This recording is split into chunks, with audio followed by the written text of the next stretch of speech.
MS ওয়ার্ডে landscape মোডে আপনি কিভাবে আপনার যে কোনো ধরনের পেজ বানাবেন।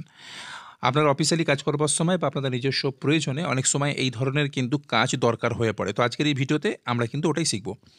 তো কীভাবে স্টেপ বাই স্টেপ শিখবেন সেটা একটু দেখুন। তো প্রথমে আপনারা কিন্তু আপনাদের এমএস ওয়ার্ডটা ওপেন করবেন। আমার কাছে 2010 আছে, আমি ওপেন করছি এবং ওপেন করবার পরে এইটা দেখুন আপনাদের পেস্ট খুলে, যেটা বাই ডিফল্টে আপনাদের এই পেজটা থাকে। তো এই পেজটাকে যদি আপনাদেরকে ল্যান্ডস্কেপে করতে বলা হয়, তো কীভাবে আপনারা ল্যান্ডস্কেপে করবেন? তো প্রথমে এখানে ধরুন আপনার একটা সাইজ অনুযায়ী যা হোক আপনি কিছু একটা লিখে নেবেন। আমি এখানে মাই নেম ইজ লিখে নিচ্ছি। দেখুন মাই নেম ইজ আমি এখানে লিখলাম। এবার এটাকে আপনাকে বলা হলো ল্যান্ডস্কেপে প্রিন্ট আউট করতে। তো প্রিন্ট আউটের সময় আপনি ল্যান্ডস্কেপ দিয়ে করতেই পারেন, অসুবিধা নেই।